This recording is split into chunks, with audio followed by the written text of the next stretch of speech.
Hello.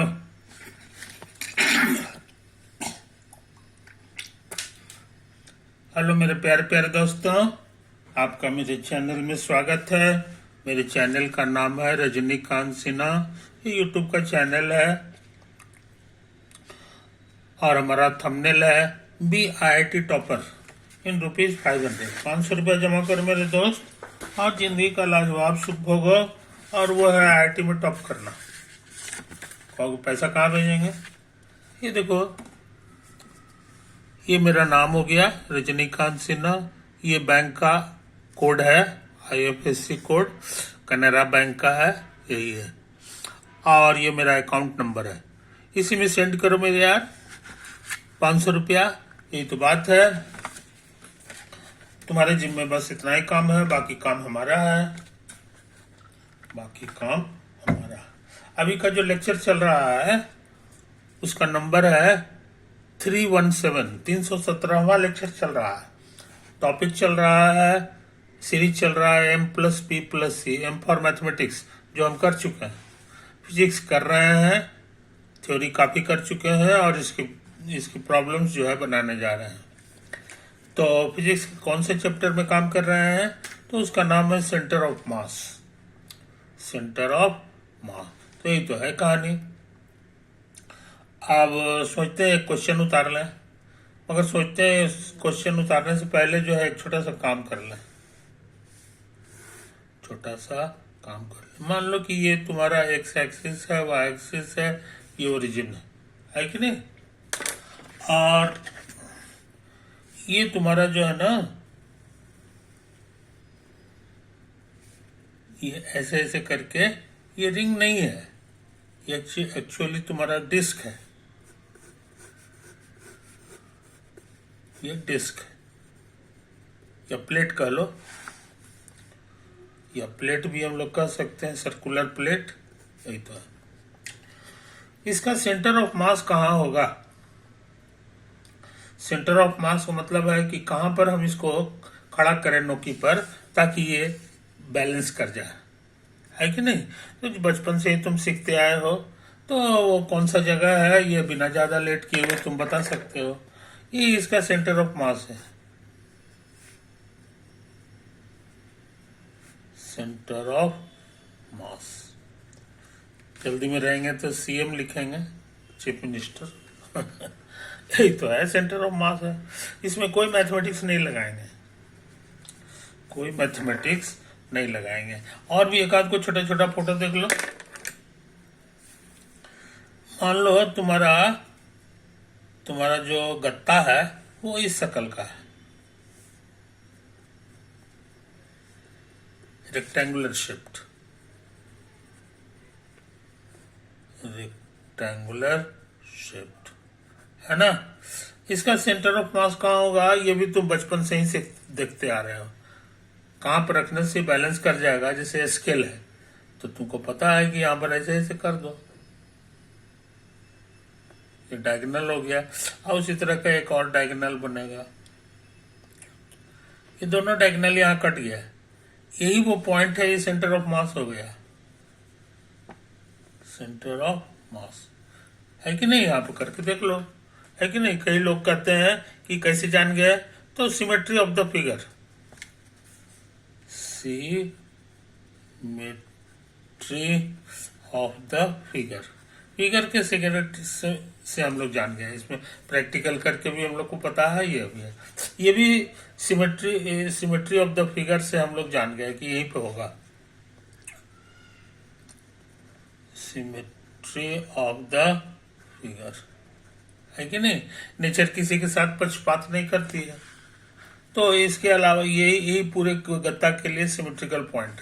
कहीं यहाँ पे इधर लेवल लेगा तो वो सिमेट्रिकल नहीं है, इधर से बहुत नजदीक हो गया, इधर से बहुत दूर हो गया, तो ऐसा नहीं होता। तो नेचर किसी के साथ पक्षपात नहीं करती है। तो सेंटर ऑफ मास भी जो है हम लोग इस छोटे छोटे आसान आसान फोटो का बना देना। मगर मान लो ये गत्ता आधा तुमने काट दिया, हटा दिया, अब ये देखने में कैसा हो गया? अब ये जो गत्ता है ये देखने में तुम्हारा ऐसा हो गया। बस ये तो है। अब पूछेंगे कि इसका सेंटर ऑफ मास बताओ, तो तुम कहोगे कि सिमेट्री यहां पे भी हम लगा सकते हैं, इस लाइन के जितना ऊपर है उतना ही नीचे है। ये इशारा करता है कि सेंटर ऑफ मास इसी लाइन में होगा। तो मान लो यहां पे सेंटर ऑफ मास है, सेंटर ऑफ मास। तो ये जो है ना, ये एक्स एक्सिस पर ही होगा, लेकिन यहां से कितना दूरी होगा ये बताना आसान बात नहीं है, मुश्किल काम है। समझे कि नहीं? इसके लिए खतरनाक मैथमेटिक्स लगाना होगा, खतरनाक मैथमेटिक्स लगाना होगा, है कि नहीं? ये चीज है, सेंटर ऑफ मास यहाँ पे होगा, लेकिन यहाँ से कितना दूर पे होगा, ये यहाँ से यहाँ पर होगा, यहाँ पे होगा। ये डिस्टेंस एक्चुअली क्या है, मान लो इसका रेडियस आर है, तो ये दूरी कितना होगा, ये जाहिर है आर से कम होगा, है कि नहीं? ये हम पता लगाना चाहते हैं। इसी तरह का एक सवाल और है, इसी तरह का एक सवाल और है कि मान लो तुम्हारा गत्ता जो है इस शक्ल का है, बस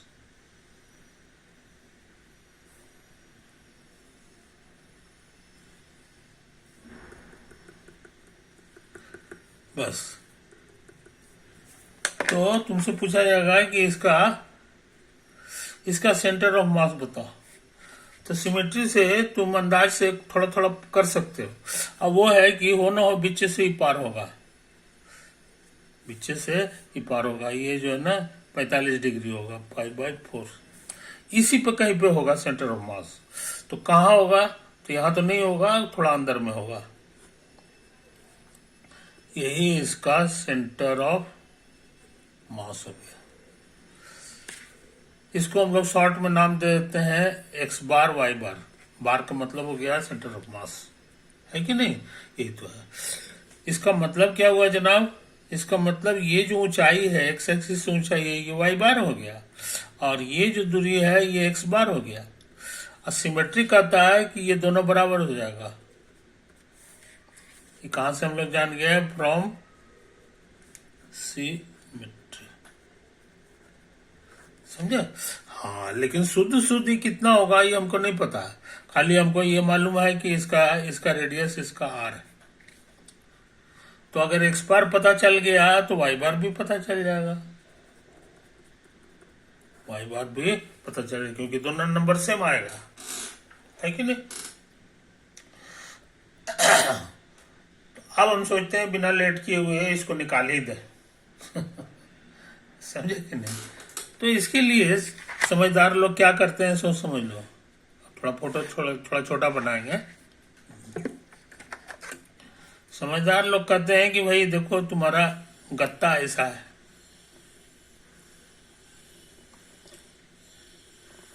है ना?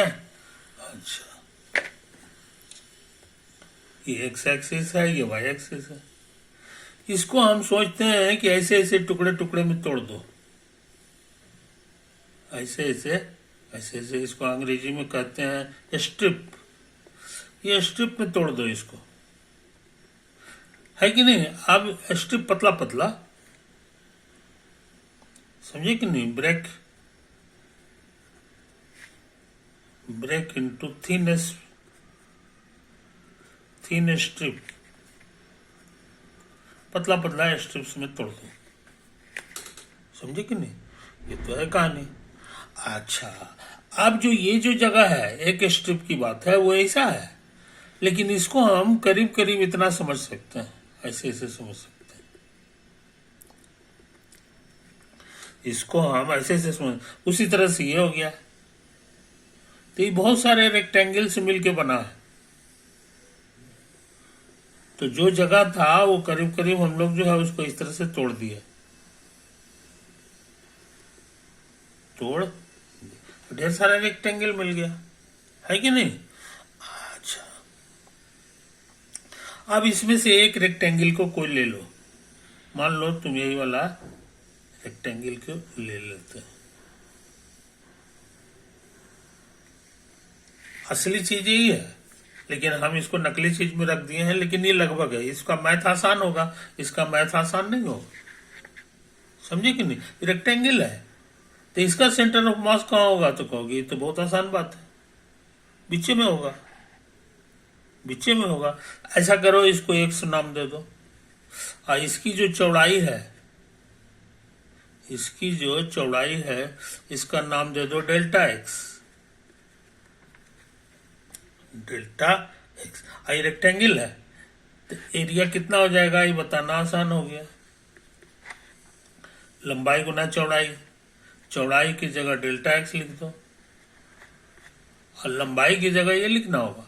और ये कितना है ये बताना आसान है, ये बताना आसान है। ये दूरी एक्स है और ये रेडियस है, रेडियस का नाम आर हम दिए हैं यहाँ, इसलिए पाइथागोरस थ्योरम के अनुसार ये हो जाएगा root over hypotenuse square minus ये वाला दूरी।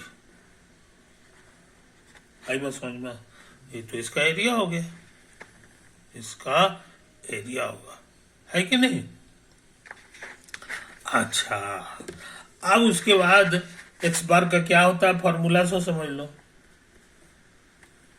कहता है ये जो एरिया है इसको आप ले लो, ये जो एरिया है इसको उतार लो, और तुमको निकालना है एक्स बार, माने एक्स कंपोनेंट निकालना है, एक्स निकालना है। तो इसका इस स्ट्रिप के लिए जो एक्स है उससे इसको गुना कर दो, और फिर इस तरह का बहुत सारा नंबर आएगा सब स्ट्रिप के लिए, और उन सबको जोड़ दो, है कि नहीं? और इसको डिवाइड किससे करोगे, तो वो है इस एक्स को हटा के और बाकी चीज उतार दो, बाकी चीज उतार। तो जितना भी सेंटर ऑफ मास का हिसाब किताब है सब में बेसिक प्रिंसिपल यही है, यही हम लोग करते हैं। एक्स निकालना है तो एक्स से गुना करेंगे, वाई बार निकालना है तो वाई से गुना कर देंगे, है ना? आर निकालना है तो आर से गुना कर देंगे, यही ट्रिक है मोटा मोटी। तो ये सेंटर ऑफ मास निकालने का फंडामेंटल ट्रिक हो गया, लेकिन अब इसको प्रयोग में लाना है, प्रयोग में लाना है ये कि कैसे करके हम शुद्ध शुद्ध वैल्यू निकालेंगे। तो ऐसा करते हैं, हम जरा फोटो फिर से बना लेते हैं, फोटो फिर से बना लेते हैं। आ गया यार, हाँ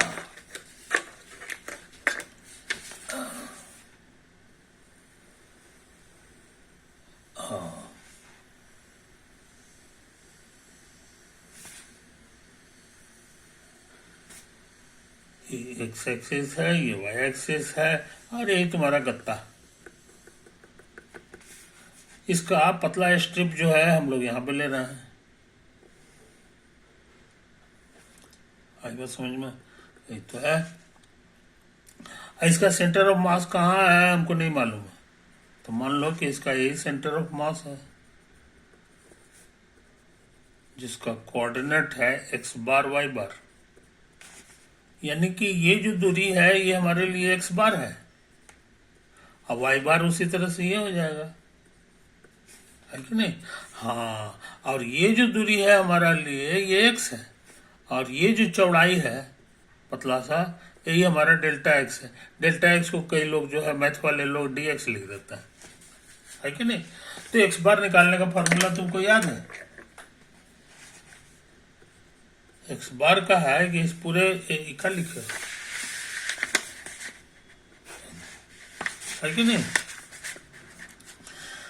तो मैथ वाले कहते हैं, मैथ वाले में मतलब है कि एक आदमी हुए मैथ में जिनका नाम था रिमान, उन्होंने कहा कि भैया ये सब चीज मत लिखा करो, मन में समझा करो, है कि नहीं? ये जो है कैलकुलेशन करने में तुमको दिक्कत होगी, तो क्या करें, कहीं की समेशन की जगह इंटीग्रल लिख दिया करो, और ये इतना सारा चीज उतार दो,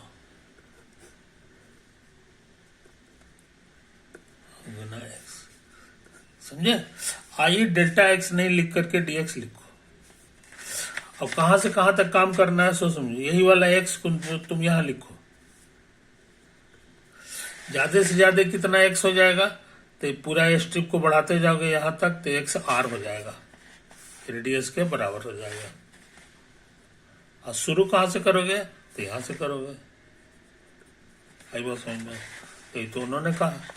कहीं ये वाला कैसे होगा, कहीं इसमें भी यही ट्रिक लगाओ, x बराबर 0 से x बराबर r तक, और इसमें सब कुछ वही है, खाली x छूट जाता है, तो अच्छी बात है भाई।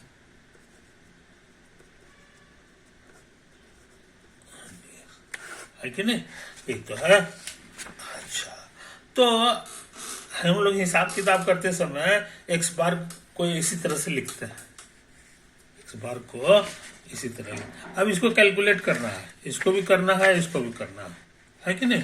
तो बारी बारी से कैलकुलेट करेंगे, बारी बारी से कैलकुलेट करेंगे। पहले इसको करना है,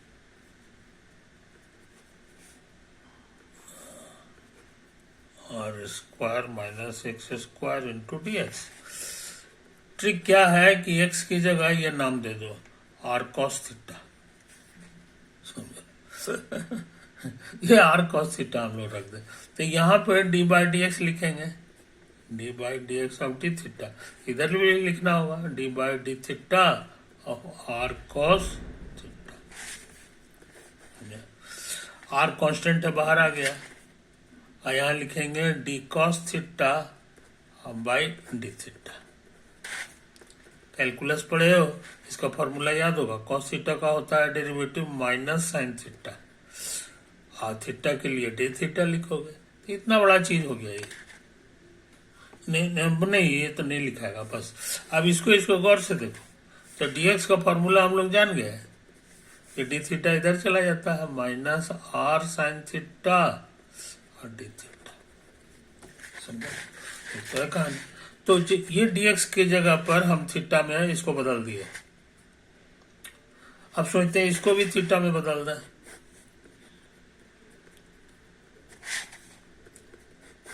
तो आर स्क्वायर एक्स की जगह ये वाला भर दें, आर स्क्वायर कॉमन आके बाहर में आर हो जाएगा, 1 माइनस कॉस स्क्वायर थीटा। इसका फॉर्मूला याद है, साइन स्क्वायर थीटा होता है, रूट करेंगे स्क्वायर खत्म। आई बात समझ में? इसलिए इसको भी थीटा में बदलना जान गए और इसको भी जान गए। तो ये वाला हो गया तुम्हारा आर साइन थीटा, और dx क्या हो गया, तो ये हमारा ये हो गया माइनस आर साइन थीटा और डी थीटा। ये तो है कि नहीं? अच्छा, अब यहां पर भी थीटा में बदलना होगा, सॉरी। अब देखो यहां पर हमको एक जीरो लाना है, तो जीरो लाने के लिए 90 भरना होगा, cos 90 जीरो होता है, इसीलिए यह 90 डिग्री हो गया, यानी पाई बाय 2। और r लाने के लिए इसको 1 लाना होगा, 1 के लिए जीरो रखना होगा, कहने के मन ये जीरो हो गया, इसीलिए पूरा क्वेश्चन थीटा में बदल गया।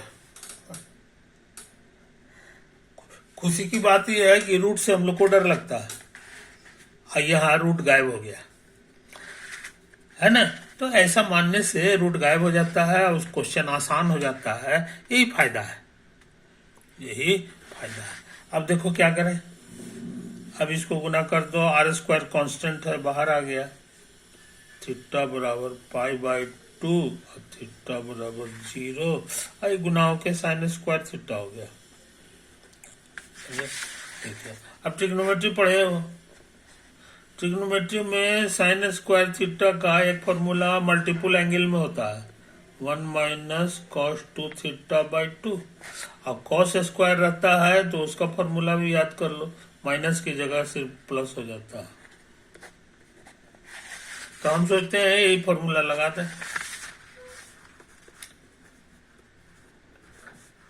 थीटा बराबर पाई बाय 2 और नहीं उल्टा लिखा गया जी, यहाँ पाई बाय 2 है, ऊपर में 0 है,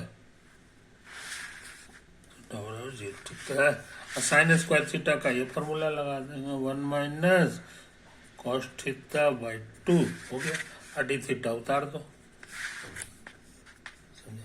1/2 कांस्टेंट है, बाहर आ जाएगा, तो आर स्क्वायर बाई 2 है कि नहीं, और थीटा बराबर π/2 और थीटा बराबर 0 और 1 माइनस कॉस 2 थीटा और d थीटा।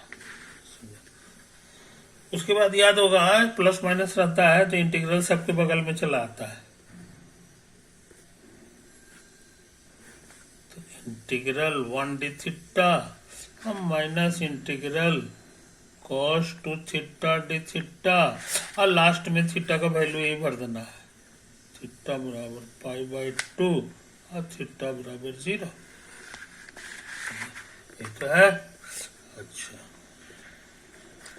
डी थीटा का एंटी डेरिवेटिव डी गायब हो जाता है, खाली थीटा। कॉस का एंटी डेरिवेटिव याद होगा, कॉस का साइन होता है।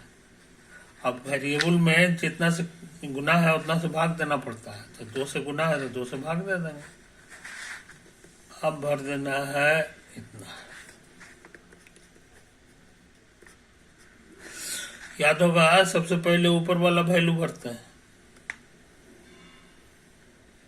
0, तो 0 माइनस साइन 2 इंटू 0/2 माइनस, अब लास्ट वाला वैल्यू भरेंगे π/2 माइनस साइन 2 इंटू π/2/2। समझा? ये 0 हो गया, साइन 0 0 होता है, तो फाइनल आंसर आने वाला है इतना, हम माइनस π/2। इसको जरा सा देख लो, इसको जरा सा देख लो, ये कट छट जाएगा, साइन पाई 0 होता है, हमको लगता है खत्म हो गया बस, है कि नहीं? एक तो है कहानी, यही है कहानी। यहाँ एक गलती हो गया यार, गलती ये हो गया कि यहाँ पे माइनस है, माइनस यहाँ पे छूट गया है, इसलिए माइनस लगा दो हर जगह।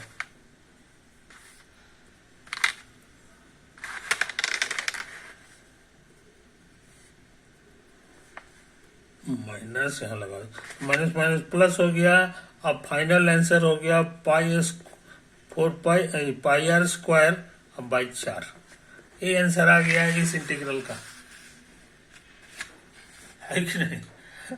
तो कहोगे कि ये तो बिना इंटीग्रल किए हुए भी नहीं हो सकता था, इसलिए कि सारा स्ट्रिप का एरिया है और उसका समेशन है ये, तो पूरा एरिया मिल जाएगा। तो सर्किल, ये पूरा गत्ता का एरिया चाहिए, तो सर्किल का एरिया का फॉर्मूला स्कूल में पढ़े होगे πr² और उसका 1/4 है, तो 4 हो गया। इसीलिए इस इंटीग्रल को समझदार लोग जो है कैलकुलेट नहीं करते हैं,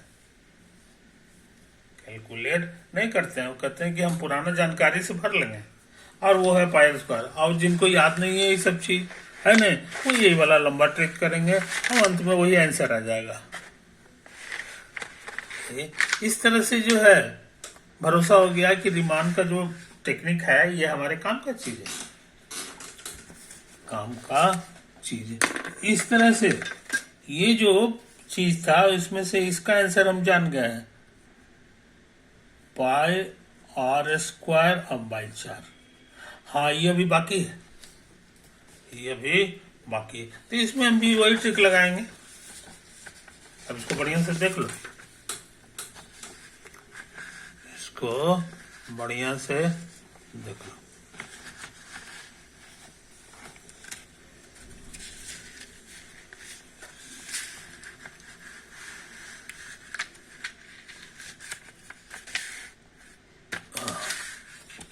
अच्छा, अब जो है जनाब, इसको भी निकालिए ले। तो हम सोचते हैं कि इसको अलग से कैलकुलेट, सब तो कैलकुलेट किया हुआ है, √r² minus x² into x, इसको थीटा में बदल देना है। तो r की जगह तुमको r cos थीटा रखना है, तो ये सिंप्लीफाई होके दे देता है, अभी अभी निकाले हो r sin थीटा, तो यही हमारा r sin थीटा हो जाएगा। अच्छा, x क्या होगा? x की जगह इसे ये लिख देंगे r cos थीटा। आई बात समझ में? इस तरह से ये आ गया कुल मिला के r square sine theta cos theta. अब हम लोग इसका वाला काम कर लें, न्यूमरेटर में जो इंटीग्रल है इसको निकालने की कोशिश करें। तो ये है तुम्हारा x बराबर 0 से x बराबर r root over r square minus x square गुना x गुना dx, ये निकालना है। ये कितना होता है ये अभी अभी निकाल लिया, ये थीटा में बदल के ऐसा होता है।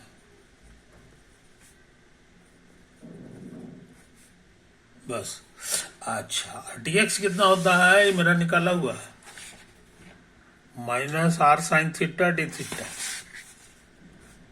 Minus r sine theta d theta. और थीटा कितना होता है ये मेरा बहुत पहले ही से निकाला हुआ है।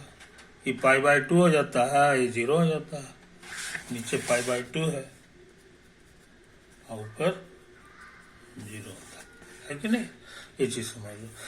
अब आर क्यूब कॉमन आ रहा है, ये हमको लग रहा है कांस्टेंट है, बाहर आ जाएगा और ये दोनों मिलके स्क्वायर हो गया और ये उतार दो बढ़िया से, कॉस थीटा डी थीटा और थीटा बराबर पाई बाय 2 और थीटा बराबर 0। बहुत से लोग माइनस हटा देते हैं तो जगह पलट जाता है।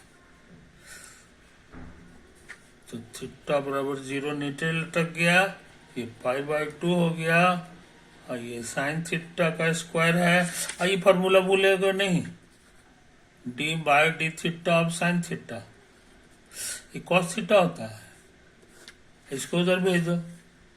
तो डी ऑफ साइन थीटा तुम्हारे लिए हो गया कॉस थीटा डी थीटा, और यहाँ वही चीज है, इसीलिए समझदार लोग इसको ऐसे लिख देते हैं, डिफरेंशियल ऑफ साइन थीटा।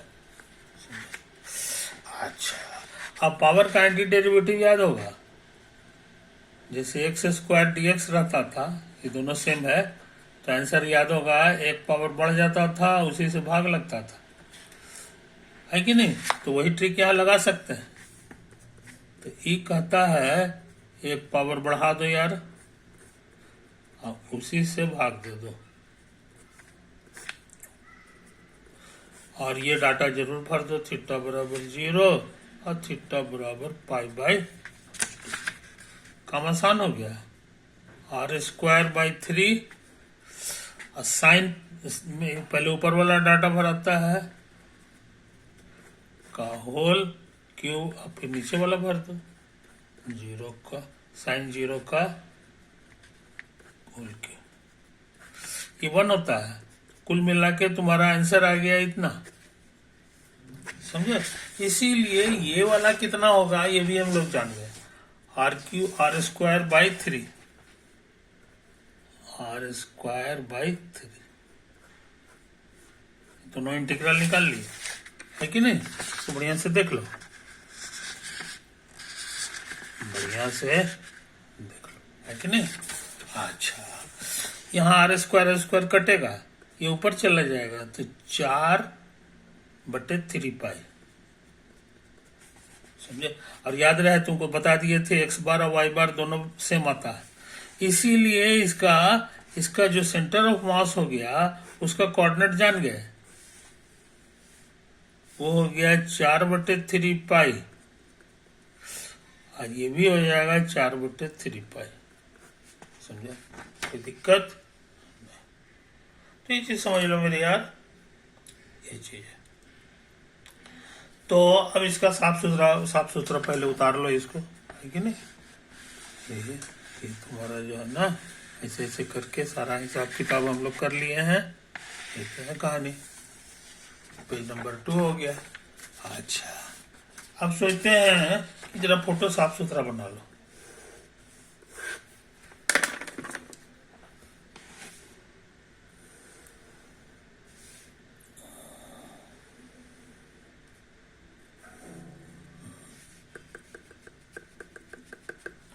इसका सेंटर ऑफ मास जो है तुम देखे हो यहां पर आता है, सेंटर ऑफ मास ये दूरी x बार था, जो कितना होता है हम लोग अभी अभी निकाल लिए। ये x बार आया 4/3 पाई, 4/3 पाई, है कि नहीं। कहने का मन ये हो गया, इस दीवार से इसकी दूरी है और इस दीवार से भी उतना ही दूरी है, 4/3 पाई। समझे, ये तो है। यही अच्छे लड़के इस रिजल्ट को भूलते नहीं है, इस रिजल्ट को भूलते नहीं है। जरा बढ़िया से देख लें, कहीं गलती सलती तो नहीं हो गया।